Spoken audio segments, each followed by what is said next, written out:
ದಪ್ಪ ಚರ್ಮದ ಬಿಬಿಎಂಪಿ ಅಧಿಕಾರಿಗಳು ಇನ್ನೂ ಎಚ್ಚೆತ್ತುಕೊಂಡಿಲ್ವಾ ಅನ್ನುವಂತಹ ಪ್ರಶ್ನೆ ಸಹಜವಾಗಿಯೇ ಮುನ್ನೆಲೆಗೆ ಬರ್ತಾ ಇದೆ.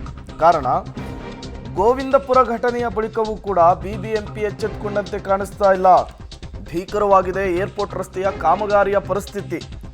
ಬಿಬಿಎಂಪಿ ಕಾಮಗಾರಿ ಸ್ಥಗಿತದಿಂದ ರಸ್ತೆಗೆ ಚಾಚಿಕೊಂಡಿದ್ದಾವೆ ಸರಳುಗಳು. ಕೋಗಿಲು ಕ್ರಾಸ್ನಲ್ಲಿ ಬಲಿಗಾಗಿ ಕಾದು ನಿಂತಂತೆ ಈ ಕಾಮಗಾರಿ ಆಗ್ತಾ ಇರುವಂತಹ ಜಾಗ ಕಾಣಿಸ್ತಾ ಇದೆ. ವಾಹನ ಸವಾರರಲ್ಲಿ ಪ್ರತಿ ಕ್ಷಣವೂ ಕೂಡ ಆತಂಕ ಹೆಚ್ಚಾಗ್ತಾ ಇದೆ. ಜೀವವನ್ನು ಅಂಗೈಯಲ್ಲಿ ಹಿಡಿದುಕೊಂಡು ಹೋಗಬೇಕಾದಂತಹ ಪರಿಸ್ಥಿತಿ ಆ ಭಾಗದಲ್ಲಿ ನಿರ್ಮಾಣವಾಗಿದೆ. ನೀವು ಕೂಡ ವಿಜುವಲ್ಸನ್ನು ಗಮನಿಸ್ತಾ ಇದ್ದೀರಿ. ಏರ್ಪೋರ್ಟ್ ರೋಡ್ ಎಂಥ ಪರಿಸ್ಥಿತಿ ಇದೆ ನೋಡಿ. ಅಲ್ಲಿ ಪ್ರತಿನಿತ್ಯವೂ ಕೂಡ ಸಾವಿರಾರು ಸಂಖ್ಯೆಯ ವೆಹಿಕಲ್ಗಳು ಓಡಾಡುವಂತಹ ಜಾಗ ಅದು.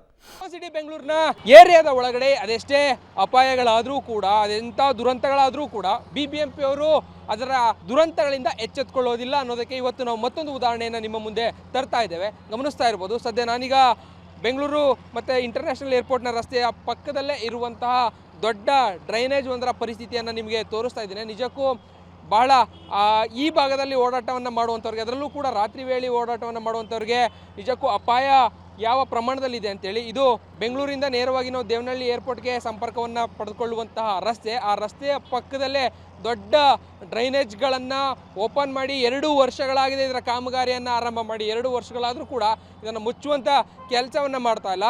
ಅದನ್ನು ಹಾಗಾಗಿ ಅದರ ಸರಳುಗಳೇನಿದೆ ಅವೆಲ್ಲವನ್ನು ಕೂಡ ಹಾಗಾಗಿ ಬಿಟ್ಟು ಹೋಗಿರುವಂಥದ್ದು ಕಾಣಿಸ್ತಾ ಇದೆ. ಮತ್ತೊಂದು ಭಯಾನಕವಾದಂಥ ದೃಶ್ಯವನ್ನು ನಾನು ನಿಮಗೆ ತೋರಿಸುವಂಥ ಪ್ರಯತ್ನವನ್ನು ಮಾಡ್ತೇನೆ. ಇದು ಪಕ್ಕದಲ್ಲಿ ನೀವು ನೋಡ್ತಾ ಇದ್ದೀರಲ್ಲ, ಇದು ನಿಮ್ಮ ಎಡಭಾಗದಲ್ಲಿ ಇದೆಯಲ್ಲ, ಇದು ಮುಖ್ಯ ರಸ್ತೆ. ಅಂದರೆ ಇದು ಯಲಹಂಕ ಒಳಭಾಗಕ್ಕೆ ಈ ಮೇನ್ ರೋಡಿಂದ, ಏರ್ಪೋರ್ಟ್ ರೋಡಿಂದ ಯಲಹಂಕ ಭಾಗಕ್ಕೆ ಸಂಪರ್ಕವನ್ನು ಕಲ್ಪಿಸುವಂಥ ರಸ್ತೆ. ಈ ರಸ್ತೆಯಲ್ಲಿ ರಾತ್ರಿ ವೇಳೆ ವೇಗವಾಗಿ ಬರುವಂಥವರು ಒಮ್ಮೆ ಏನಾದರೂ ಮೈ ಮರೆತು ನೇರವಾಗಿ ಬಂದರೆ ಈ ರಾಜಕಾಲುವೆ ಒಳಭಾಗಕ್ಕೆ ಡೈರೆಕ್ಟಾಗಿ ಬಂದು ಬೀಳ್ತಾರೆ. ಗೋವಿಂದನಗರದಲ್ಲಿ ಆದಂಥ ಘಟನೆ ಏನಿತ್ತು ಅದರಲ್ಲಿ ಇನ್ನೂ ಕೂಡ ಚಿಂತಾಜನಕ ಸ್ಥಿತಿಯಲ್ಲಿ ಯುವಕ ಇದ್ದಾನೆ. ಬಟ್